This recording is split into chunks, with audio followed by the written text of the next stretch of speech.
Nous allons voir si ce que raconte la légende est vrai ou non. Vas-y, souffle dans la corne maléfique. Le château des ombres sera bientôt à nous.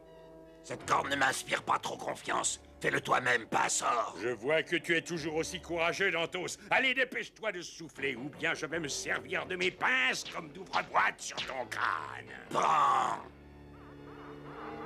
Non, que venez-vous faire ici? Si vous avez l'intention d'attaquer le château, je vous en empêcherai. Mais qu'est-ce que tu attends? Dépêche-toi.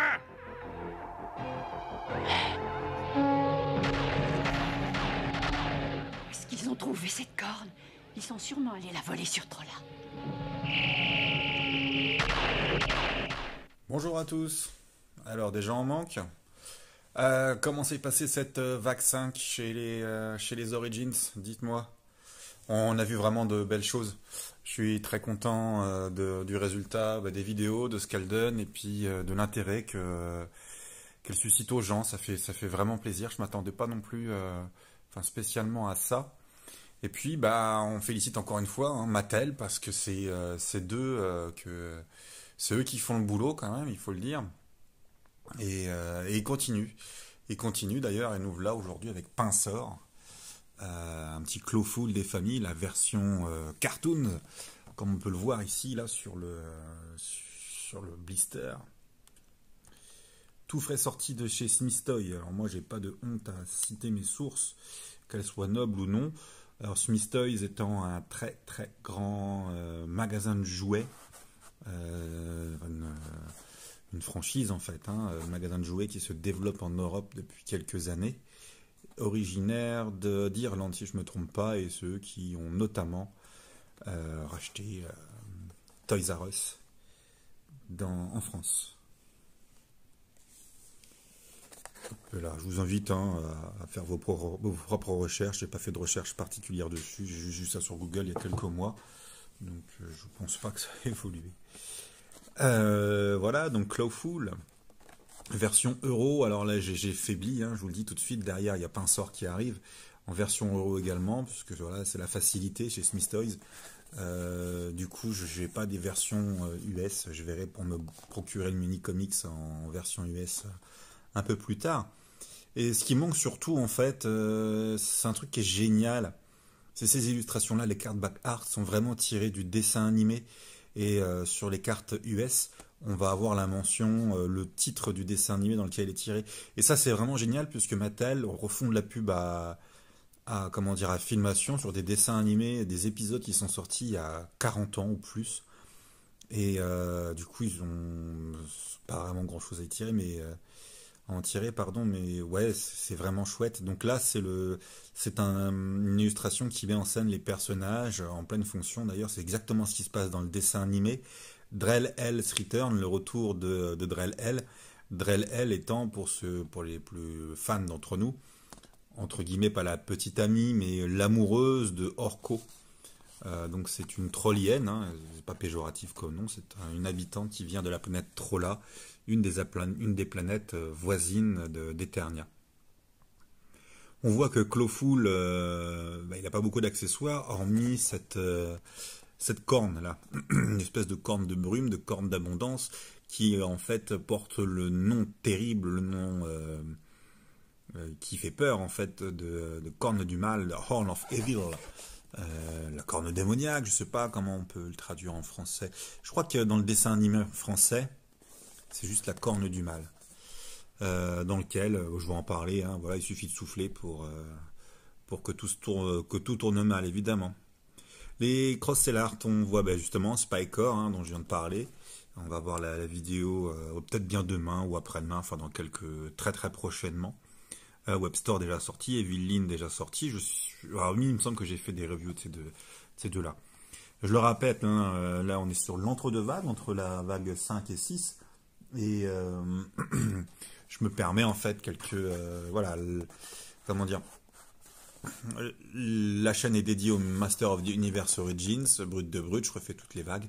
Mais ici, comment dire, là, je dis pas que c'est pas de l'origine, c'est un cartoon, c'est encore autre chose. Mais oui, vous voyez où je veux en venir, quoi.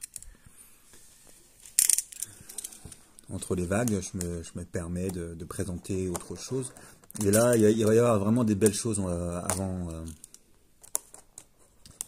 avant la vague 6. Vague 6 qui est pas trop mal aussi, hein. On va avoir, je dis pas de bêtises,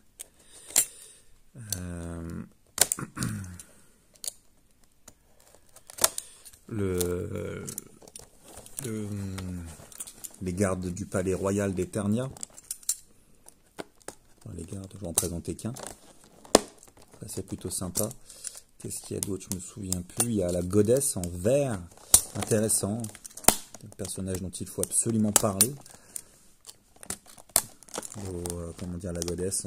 Ouais, il y a des choses à dire parce que pas mal d'amalgames ont été faits par les équipes de production de chez Mattel et tout ça. La création de ce personnage est un petit peu pas controversée, mais il y a des choses à dire sur la godesse. Puantor aussi qui va venir, hein, mon super Puantor, un de nos personnages préférés. Et Webstore aussi, c'est encore terminé. Alors, on va le libérer de sa boîte, notre crabe aux pinces d'or.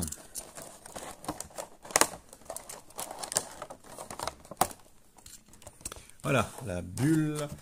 Alors, vous pouvez, si vous souhaitez, moi je ne le fais plus, j'en ai beaucoup, découper tout autour pour récupérer ce logo. Parce que vous n'arriverez pas, je pense pas, à retirer l'autocollant, il n'y a pas vraiment d'intérêt à le faire.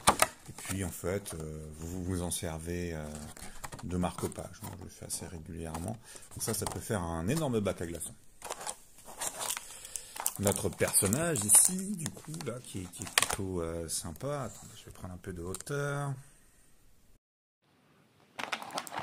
Donc on découvre vraiment un personnage il est agréable.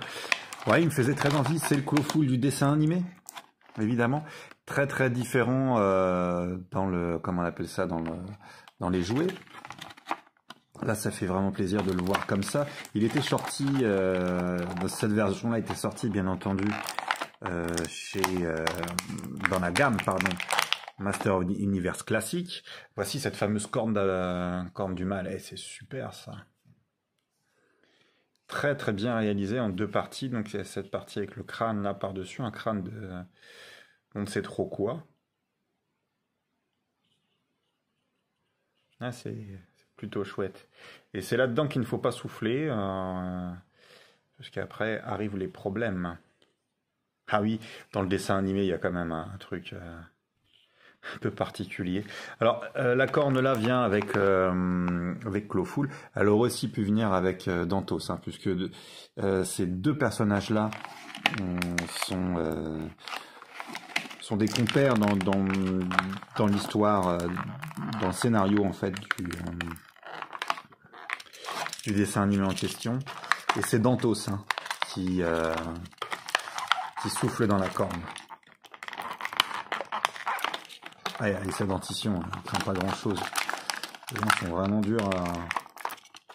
Il est très très bien harnaché, lui. Hein.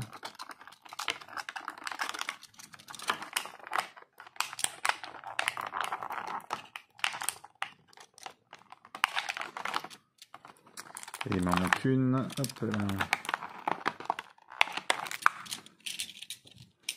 Donc des attaches aux 4 membres, très très serrées.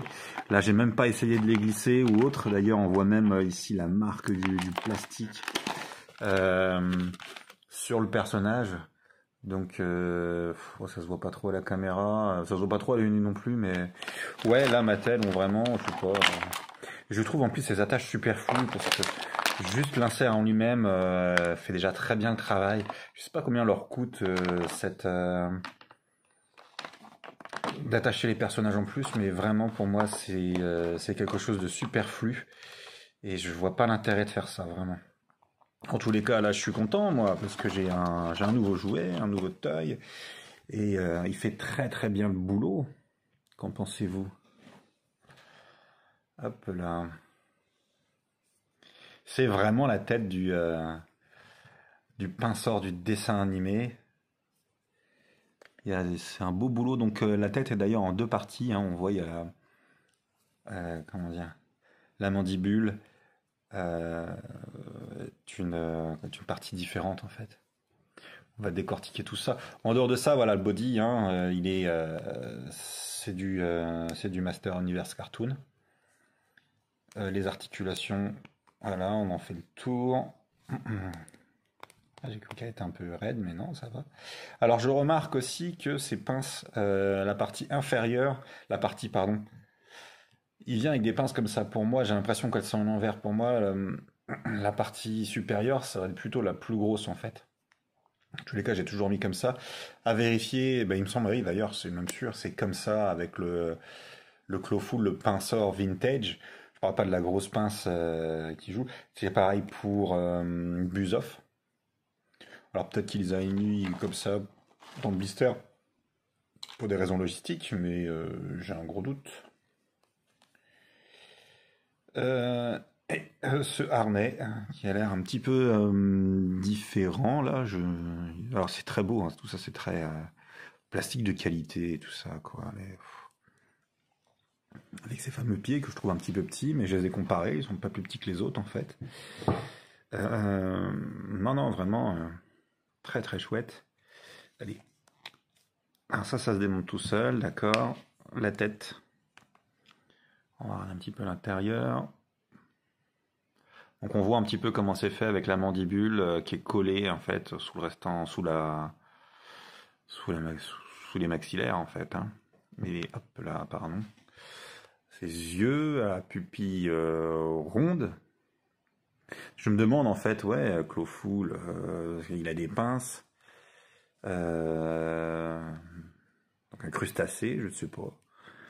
Allez, on va essayer de retirer le harnais. Ça, les bras là, sont très durs à retirer. Oui. Alors,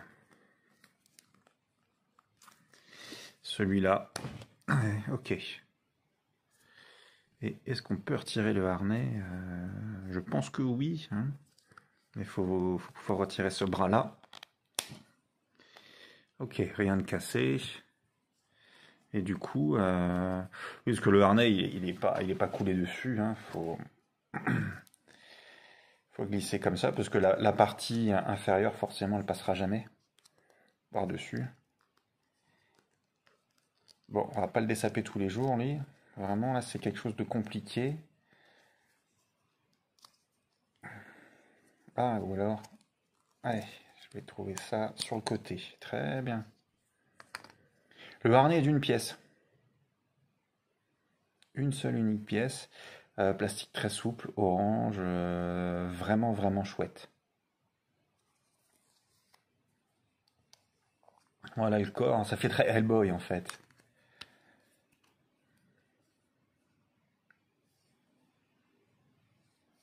Ah non, j'aime beaucoup notre Clawful. Bon, maintenant je l'ai dessapé, je vais pouvoir le rhabiller, hein, le remettre son matériel.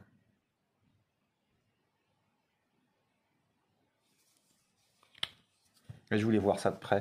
Ça fait très caoutchouc, très... Alors du coup, ouais, la partie supérieure en premier. On glisse ça par le côté. En fait, ça va tout seul. Voilà, il fallait trouver cette... Alors, si vous avez trop de figurines, vous pouvez aussi retirer les bras, les jambes, et les poser comme ça, à divers endroits dans votre collection, comme des bustes en fait, tout simplement. Je m'étais amusé à le faire sur 2-3 trucs. Bon, je vois pas vraiment l'intérêt, mais bon. Ici, là, j'ai un petit défaut dans le moulage ici sur ma ceinture, vous voyez. Bon, après, ça dérange pas vraiment dans la mesure où, comme on fait, moi, j'ai pas bien choisi le fond. J'arrive pas à faire le point du coup.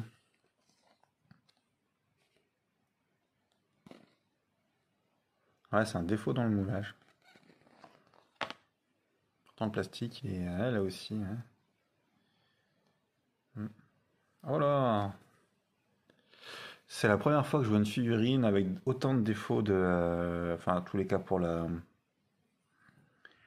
gamme Origins Cartoon. Je vois une figurine avec autant de défauts c'est pas la figurine, ça va être juste le pagne. Mais là, ouais, c'est surprenant. Excusez-moi, j'ai du mal à faire le point. Ok, je sais pas d'où ça vient déjà sur... C'était assez léger, mais je l'avais remarqué sur Beat It, Too Bad. Bon, après, en fait, ces défauts-là sont cachés sous son harnais. Du coup, il n'y a pas vraiment de problème. Voilà, moi, je lui ai mis les pinces dans ce sens-là. Pour moi, Clofoul, il doit vraiment avoir... Ou Pinsor. Du coup, alors, quand on attrape la corne d'abondance, on souffle dedans. Alors lui, il le fait pas, il a demandé à quelqu'un d'autre, hein, bien entendu. Hop là. Ils sont devant le château des ombres, hein, comme le montre l'illustration ici. Et hop là, excusez-moi.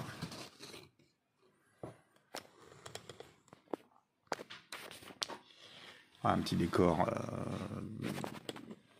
sorti de ces filmations.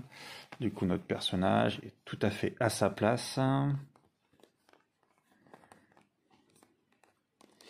C'est vrai qu'il va avoir du mal un peu à tenir ça. Et puis, donc, il le passe à notre ami Trop Joe, Tantos. C'est aussi le premier épisode, je crois qu'il apparaît quand même dans plusieurs épisodes, mais le premier épisode dans lequel Clofoul apparaît. Brillal's Return. Et du coup, c'est lui qui va utiliser la corne d'abondance et souffler dedans. Alors, je vais lui demander de s'abstenir ce soir. J'ai pas trop envie d'avoir autant de problèmes qu'ils en ont dans le dessin animé. Mais en fait, leur plan est un échec, puisque Musclor a aidé de Drell elle, bien entendu, la copine d'Orko, l'amoureuse secrète d'Orko, et il y a un autre gars de la même race, de la même espèce qu'Orko et sa copine, avec Musclor, arrive à dérober la corne. Et puis, bon, finalement, voilà, il y a un des trolliens là qui est vraiment bizarre, cette couverture. On souffle accidentellement dedans, en voulant faire une blague avec du poivre. Et puis voilà, quoi, c'est catastrophique. Du coup, ce qui se passe, c'est que il y a une fumée noire, on la voit ici d'ailleurs, une fumée noire qui s'échappe de la corne. Et toute la faune et la flore environnante se métamorphosent et deviennent maléfiques. Voilà. Mais heureusement, la sorcière arrive à trouver un subterfuge pour pallier à ça, et là c'est vraiment drôle, surtout dans la version française, puisqu'on va retrouver derrière la tête une étiquette dans laquelle il y a une chanson qu'il faut juste chanter pour que le maléfice soit abdique en fait. Et dans la version française, c'est une chanson irlandaise. Qu'est-ce que vient faire une chanson irlandaise là-dedans? Je pose la question, là ça frise le ridicule, mais bon, c'est un dessin animé qui a 40 ans, c'est rigolo. Alors j'ai vérifié dans la version américaine, c'est pas le cas, c'est juste une chanson. Notre mini-comics, du coup, on va voir justement tous nos protagonistes, là les deux nouveaux. Il y a aussi Puantor. Alors Puantor, je me demande ce qu'il va donner en version... du coup, apparemment, ce serait pour non pas trop longtemps. Et on a donc ces comics avec un dessin assez cartoon. Donc, je sais que c'est pas mes préférés, moi. Et donc Stinkor là qui souffle dans la corne d'abondance. On voit la fumée qui en échappe. Voilà quoi. Donc le scénario, c'est à peu près le même que le dessin animé. Enfin bon, il y a la corne d'abondance, on se trouve dedans. On peut apercevoir aussi la Clamchamp, Orko. Alors Clamchamp, dans le dessin animé, là, il me semble que c'est pas... qu'il n'a pas été fait, je crois pas. Ou alors... Puis voilà, donc j'ai pas les textes, hein, du coup c'est un peu frustrant. Et également ce petit papier. Voilà, chers amis, pour Clofoul, la version comment dire, la version cartoon plutôt sympathique. Et du coup, j'ai pas encore réalisé la version Origins de Clofoul, puisque ça, je crois que c'est dans la vague 7 ou quelque chose comme ça. Alors lui aussi, au final, il pourrait se laisser aller à faire des bêtises. L'avantage étant que lui, il a la bouche ouverte. Ça, ouais, c'est plutôt, d'ailleurs, ouais. Pas de bêtises, hein. On met rien d'autre on met rien là-dedans. Lui aussi d'ailleurs, hein, il a une mâchoire. Ok, là je suis vraiment très très satisfait des personnages de la gamme cartoon. Mais vous savez pas à quel point. J'adore